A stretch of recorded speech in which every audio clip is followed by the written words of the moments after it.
Hi guys, and welcome to a new video on Sonal's Life. Now, as you can tell from the title of the video, and I hope I make them pretty self-explanatory when I make them, we are back because we are less than a week away from the start of the G1 Climax this year. Excited. Now, I don't want to rattle on too long because we've got 4 blocks with a whole lot of wrestlers and I need to go through every single competitor, the matches I'm looking forward to, and my very wrong predictions. So let's get going. So the lineup is bigger than ever. We have got 28 wrestlers in blocks of 7 in 4 different blocks, if that makes sense. And if we're working systematically, we're obviously going to start with the A block. It seems like each block has like this statement big star of New Japan, sprinkled in with your mid-carders and your new guys and guys from America. And the A block is no different. So let me read it. We have Kazuchika Okada, former World Heavyweight Championship, probably one of the best wrestlers in the world. Former King of Pro Wrestling champion, Toru Yano, an all-round amazing person when it comes to the G1. We have Jeff Cobb, so obviously former IWGP Tag Champion, Bad Luck Fale, and we have some returns. So, returns and debuts. So Lance Archer is making his way back to Japan for his first G1 in what seems like forever. We have Tom Lawler from New Japan Strong making his Japanese debut. And we also have Jonah. So someone that you might not be too aware of, but he's Australian, so it's always good. Again, this is the first block and there are some amazing wrestlers. You know what I feel about Kazuchika Okada. An amazing wrestler and always performs in the G1. Similarly with Jeff Cobb, he has never quite got to the top of the New Japan Mountain as many expect him to. But after losing the tag titles with Okan, maybe this is the stepping stone that he needs to get to the top as a singles champion. Because as much as I loved Okan and Cobb, the Empire are very good when it comes to tag team wrestling. I think they can probably leave that to the likes of Aussie Open and TJP and Akira while they focus on singles, and that is a big thing for here. I'm quite interested to see the match between Bad Luck Fale and Toru Yano. 2 men who always have very odd and contrasting tournaments. So Yano is known for his very short and quick matches where he normally gets the win, over some big names. Fale has not picked up a huge number of points over the last few years, but he's back in Japan and he's been doing a lot more consistent tours compared to the past few years. And then, like I said, we've got some new and returning names. Lance Archer's last G1 was phenomenal. He had some great matches against the likes of Hiroshi Tanahashi, and out of all of the names who left New Japan to go to AEW, Lance is the one I missed the most because he is huge, but he is so agile and he is so quick like a junior. So I think his matchup with Jeff Cobb will be quite interesting because they are 2 big men who could basically be junior heavyweights. Tom Lawler, I don't watch a lot of New Japan Strong, so him and Jonah I'm not too aware of, but it will be interesting for me to see what happens there. There are a lot of contrasting styles and personalities in this block, and literally anyone could win and anyone can have a chance of winning because all it takes is one spoiler or one win to completely change the complexion. For this block, I know normally I'd be like, oh, is Kazuchika Okada's going to win. I think this is Jeff Cobb's block. After narrowly missing out on the New Japan Cup and then obviously the lack of momentum with the tag titles, I really think New Japan are getting ready to push him for the singles belt, and I really hope this is it. And if he gets the much needed win over Okada, it's going to be huge for him, so fingers crossed. I'm not biased when it comes to New Japan Wrestling, but I'm going to be honest. Block B is actually chef's kiss. Now, I'm going to read the names out first, then I'm going to go through it. Not like I did with Block A, because I can tell you Block B is something special. We have IWGP World Heavyweight Champion Jay White, Tomohiro Ishii, Sanada, Tama Tonga, Great Khan, Chase Owens, and Tai Chi. Yes, that are some of my top wrestlers in the world. Why are you going to put them in one block? You guys all know how I feel about Jay White. I'm probably one of the biggest Switchblade fans ever, and even though I've not been watching him as much on the likes of Strong, I was over the moon when he won the title at Dominion, and the fact that he retained at Forbidden Door. You can watch my review for Forbidden Door somewhere around here. It is always tough being a champion in the G1. You have a massive target on your back. The only good thing for Jay this year is that he doesn't have as many people on his back, rather than the 2 blocks that you normally get where there's about 10 men in each. Here you've only got 6 people vying for it. I mean, it's not really as good, but you know what I mean. We have Tomohiro Ishii, always the bridesmaid, never the bride. Will it be the year for Tomohiro Ishii to, one, get some retribution over Jay, because they were former Chaos members, then they hated each other because of the whole Bullet Club, then they had the Battle of the Never title. I just think that is going to be a great year for the Stone Pitbull. The problem is, with the lineup, I don't know if he's going to stand out, because we also have Taichi and Sonada. Oh hell, my Holy Emperor, and the Cold Skull. 2 guys who, over the years, have literally been improving and improving, especially Taichi. Been putting Match of the Year candidates and consistently, like, impressing crowds. But there are also 2 guys who, at the moment, are very much focused on tag wrestling. So obviously, Sonada was with Evil for so long, then with Shingo, and not really done much in terms of singles, apart from the US title reign, which he had to relinquish. God damn that curse. Similar with Taichi, has been on a massive run with Zack Sabre Jr. and is now coming into his own. They're 2 guys to definitely watch out for and who could spoil Jay White's tournament. We then have Chase Owens on the Bullet Club, so it'll be interesting to see how that works. The Great Okan, really, I mean, I'm just going to say, he's actually properly getting attention in America right now for his like crazy ways. But another one to watch. However, the match of this block has to be Jay White versus Tama Tonga. The Bullet Club shenanigans have sort of been steaming. We've had a bit here and there, but this is going to be where everything comes to a culmination. Jay White basically kicked out Tama Tonga from the faction that he really, I won't say he didn't create, because obviously that was Prince David, but he was one of the founding members. He turned everyone against him and his brother, and this is going to be like huge retribution for him. And although I'm going to say my prediction to win this block is Jay, mainly because you'll see at the end with my winner pick, because it's the same every year. If anyone is going to win the block and it's not Jay, it's going to be Tama Tonga, because after the unfortunate fact that he lost the Never title on his first offence, I think Tama's going to have a chip on his shoulder.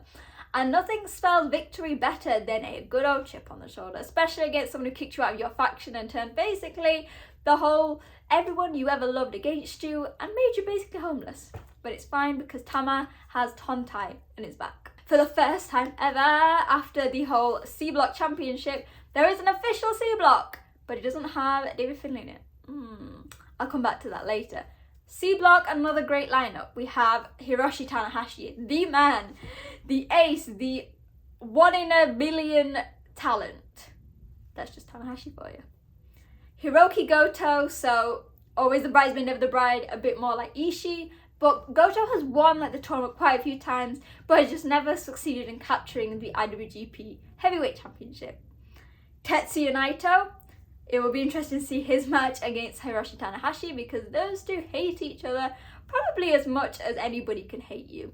And also, he is on this role, so unlike Tanahashi, who wants to work for as long as possible, Naito wants to put his full heart and body into it, and he wants to main event Wrestle Kingdom. So this is going to be a key tournament for him.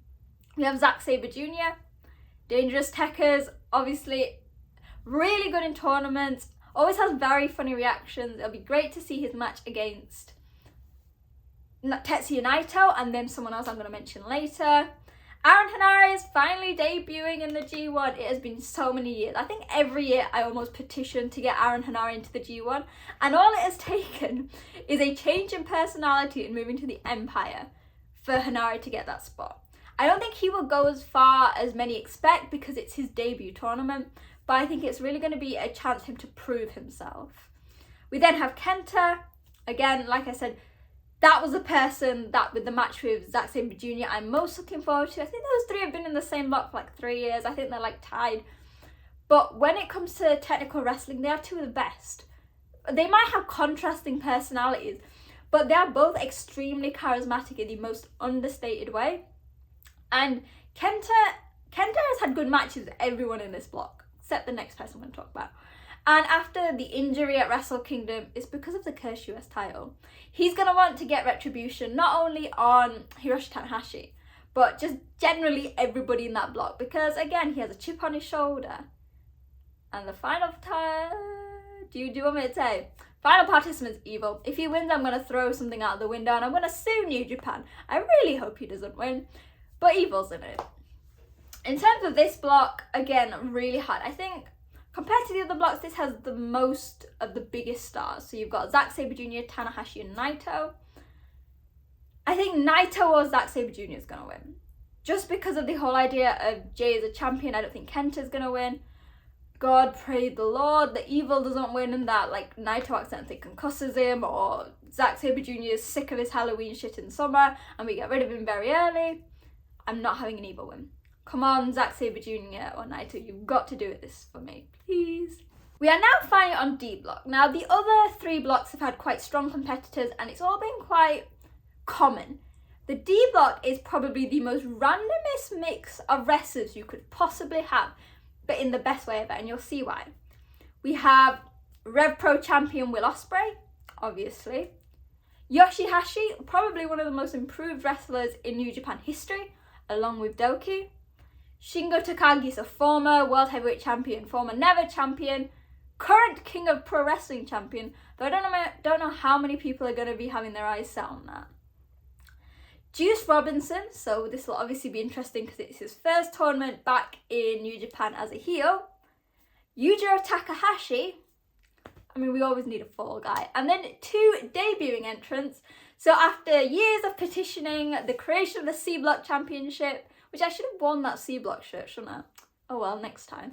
David Finlay is finally in the New Japan Cup. David Finlay is finally in the G1. Can you see how excited I am?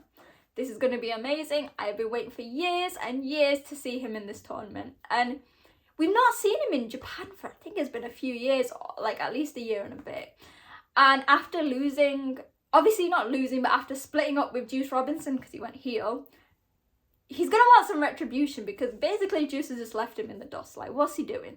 So that match, Juice versus Finlay, is going to both break my heart, but also I hope that it's David Finlay's chance to show that he's not just Juice's partner. He's not just a member of Hontai, but I just hope that he's not going to turn and join Bullet Club as well. And talking about Bullet Club, the final entrant is El Phantasmo. So we all know that after he lost to Desperado in the Best of Super Junior, he has been staking his claim that he wants to enter the G1.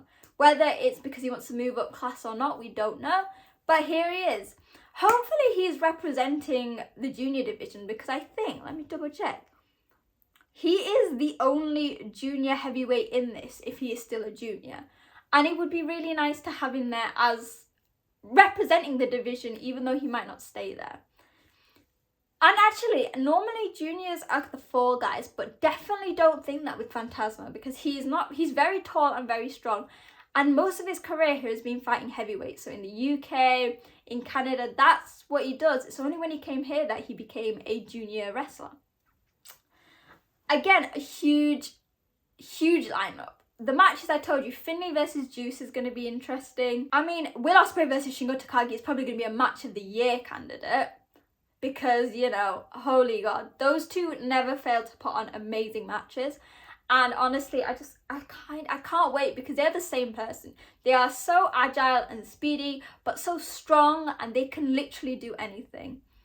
Yoshihashi, come on, like, he's not gonna win, but I have loved watching Yoshihashi over the years. Like, I think I started watching New Japan, I was indifferent to him. I have come to love him. Him and Hiroki Goto together are so good, and he's really come alive as a singles wrestler. So this is his chance to showcase, really, he is one of the most improved wrestlers in New Japan. And he's going to beat some Bullet Club ass, I hope so. Anyway, that could happen, it could not.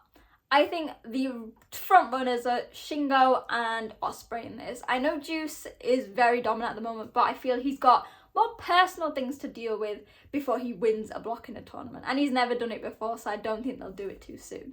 So, we have, and these are my predictions because I know I've quickly zoomed through them all because this could end up being like an hour video, but I don't want to. Block A, I've got Jeff Cobb. Block B, I have got Jay White. Block C, right, I know I said Naito or Zack. I'm going to have to pick, so I'm going to say Naito. And then D block, I'm going to say Ospreay. That's what I'm going to see. And then I think if we do A block versus B block, C block versus D block. I would love Jeff Cobb to win, but Jay White, and then Jay White versus, let's say, Naito, and then Jay White's gonna win. Again, this is purely on my heart. Anyone who's watched my reviews, seen my tweeting will know Jay White has always been my pick to win the G1, and one year is gonna be correct, and it could be this year. So Jay White to win the G1 as World Heavyweight Champion, which would be an amazing right in itself. And yeah, Jay White gets to pick his opponent at Wrestle Kingdom if he's still holding the title. Because remember, there is always King of Pro Wrestling in October, and whoever beats Jay during the tournament will get a shot then. So there's always something that could happen. So that was my quick preview of this year's G1. I know it's very quick, and I know I sort of zoomed through all the participants, but with so many wrestlers, I couldn't do it justice without giving each block a video, and I feel like that would be too much. So that was a quick look at all 4 blocks, all 28 wrestlers, and I'm so excited for this year's tournament. It feels like the best of Super Junior. We are going back to the pre-pandemic. Guys from different countries, different promotions, and the best talent New Japan has to offer. And now it's your turn to talk to me. I've told you my picks, standouts. Let me know in the comments what your thoughts are. Who are your top picks for each block? Who are you looking at for the most? Which matches are you most looking forward to? And obviously, the biggest question is who is going to win this G1? Let me know in the comments. Speak to me on my social media at wrestling_chat. And while you're there, hit like, share with everyone, because the G1 is going to be a huge season. And remember to hit that subscribe button, because G1 is the busiest time of the year and most exciting for me, and I will be back with tons of content. Hopefully you guys enjoy the video, and I will see you very soon. Bye!